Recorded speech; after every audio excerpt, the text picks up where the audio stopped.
Halo, perkenalkan saya Georgius Jonathan, mahasiswa arsitektur angkatan 2015. Pada kesempatan kali ini, saya ingin mempresentasikan proyek desain berbasis riset yang merupakan karya tugas akhir jurusan arsitektur. Untuk judul karya ini, saya menamai dengan revitalisasi Pasar Bogor Surya Kencana dengan penekanan pada fungsi tambahan dan fungsi campuran. Dengan pertanyaan penelitian, untuk mencari kriteria desain revitalisasi pasar rakyat yang berdasarkan pada fungsi campuran dan tambahan, untuk mendapatkan rekomendasi perancangan untuk pasar Bogor dengan penekanan terhadap fungsi tambahan dan campuran, serta untuk mengetahui bagaimana perancangan revitalisasi pasar Bogor dapat dilakukan. Berangkat dari latar belakang dan sejarahnya, pasar rakyat terbentuk karena kebutuhan sehari-hari masyarakat. Dulu dikenal dengan pasar tradisional yang berangkat dari laut karena bentuk perdagangan awal di Indonesia, karena Indonesia negara maritim berangkat dari laut. Lalu awalnya dari barter akhirnya digunakan mata uang untuk mendapatkan barang dengan nilai yang sama. Pasar yang awalnya tempat perdagangan menjadi pusat distribusi dalam perkembangannya.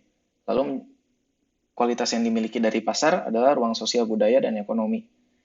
Pasar tradisional yang dulunya hanya sebatas pasar tradisional menambahkan fungsi yaitu pasar kering dan jasa yang akhirnya kemudian menjadi dua buah macam, yaitu pasar rakyat yang dikenal dari tahun 2015 dan pasar modern yang saat ini sebagai mega mall.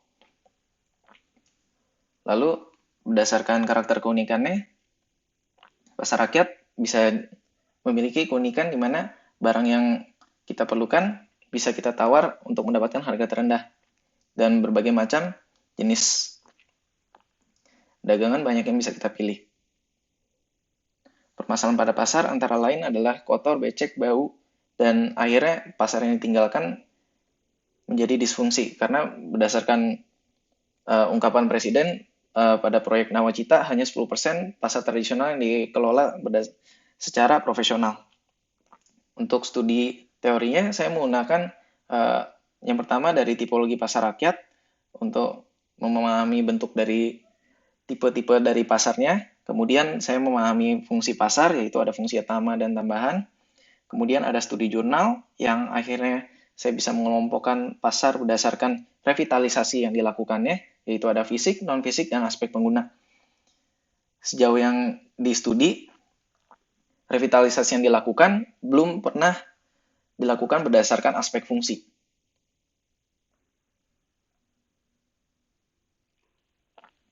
Kemudian berdasarkan studi lagi, saya menggunakan persyaratan-persyaratan. Untuk ruang dagang, saya menggunakan SNI dari SNI 8152 tahun 2015. Lalu ada persyaratan ruang dagang yang saya ambil dari Newford, dan ada persyaratan United Nations. Persyaratan-persyaratan dan teori yang tadi sudah digunakan, saya aplikasikan untuk studi melalui preseden. Preseden akhirnya dibagi menjadi 3 macam bentuk studi, yaitu secara fungsi, elemen pengguna, dan elemen arsitektur. Untuk fungsi, hasil dari sini adalah mendapatkan jenis-jenis dari fungsi yang diperlukan sebagai kriteria desain, lalu didapatkan rasio untuk luas bangunan yang digunakan berdasarkan fungsinya.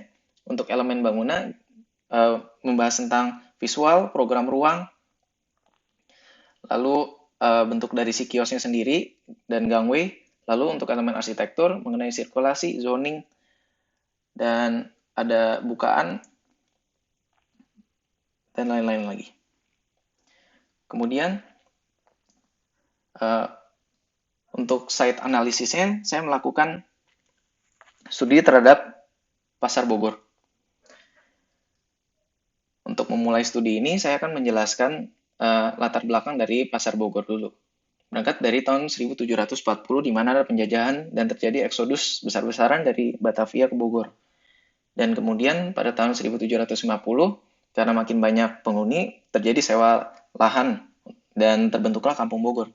Pada tahun 1761 Van der Para untuk mendukung ekonomi kota Bogor, maka orang-orang Chinese dan pribumi mulai bekerja sama dan mendirikan pemukiman serta mendirikan pasar sebagai pemenuh kebutuhan. Tahun 1775, pasar baru berubah menjadi Pasar Bogor. Tahun 1808 dibentuk akses dari Batavia ke Bogor, sehingga barang dagangan mempunyai akses lagi. Salah satu sumber barang dagangan di Bogor adalah dari Puncak, dan akhirnya pada 1873 adanya jalur kereta api membuat Pasar Bogor yang awalnya dari pasar lokal menjadi regional dan akhirnya bisa supply. 1900 pasar yang awal dari satu gedung merambah ke jalanan dan akhirnya tahun 2000 dikenal sebagai Pasar Bogor. Saya melakukan studi berdasarkan site bahwa Pasar Bogor dibagi menjadi 3, ada dalam bangunan, ruko, dan jalanan. Kemudian yang kedua berdasarkan aksesnya. Akses ini ada 2 akses kendaraan, 5 akses pejalan kaki, dan keluarnya lewat Jalan Siliwangi. Untuk sirkulasinya saya menggunakan merah untuk kendaraan, biru untuk pejalan kaki. Dan parkirnya menempati 2 bangunan Plaza Bogor yang lama dan Plaza Bogor yang baru. Untuk Plaza Bogor yang baru, area atas digunakan untuk gedung parkir. Kemudian untuk studinya saya melakukan studi terhadap fungsi.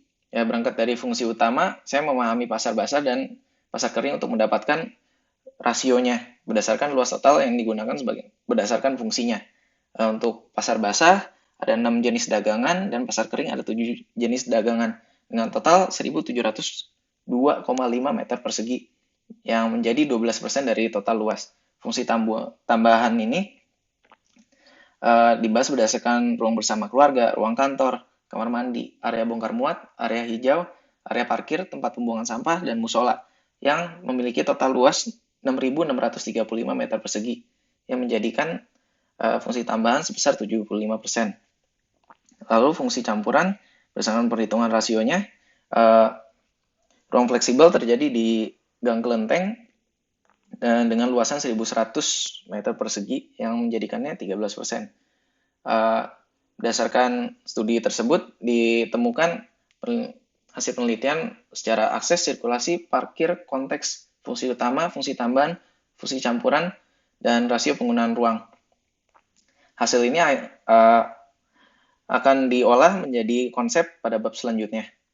Untuk konsepnya, objek perancangannya sudah ditentukan site-nya, dan berdasarkan kesimpulan dari studinya, akses yang paling optimal karena memang cuma ada 2, saya menggambarkan aksesnya dari pintu masuk samping vihara dan jalan roda untuk loading dock.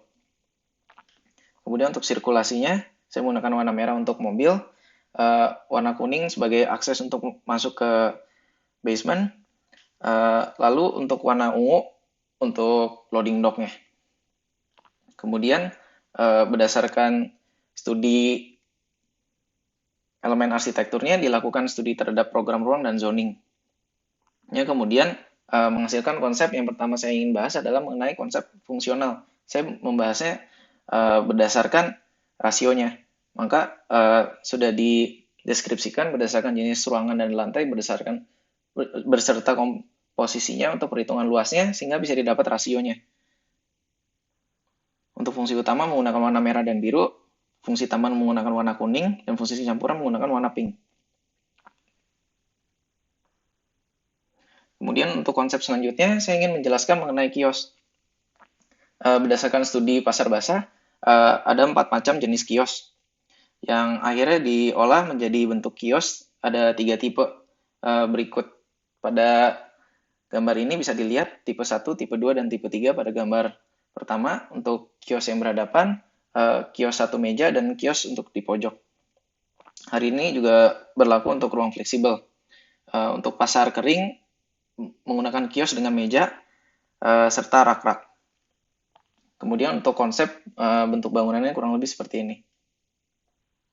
Berikut gambaran yang proses yang sudah dilakukan terhadap site.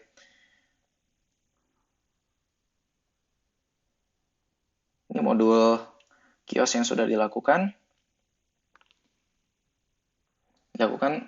untuk berdasarkan programnya. Lantai bawah digunakan untuk pasar basah, sedangkan lantai atas untuk pasar kering.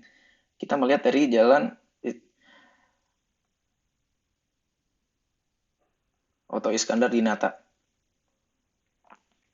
Untuk area depan terhadap area parkir yang bersampingan dengan piara, lalu ada akses untuk basement, kemudian akses keluar dari belakang. Dari jalan roda bisa dilihat ada akses, kemudian masuk untuk ke arah loading dock. Loading dock terletak di antara bangunan ini.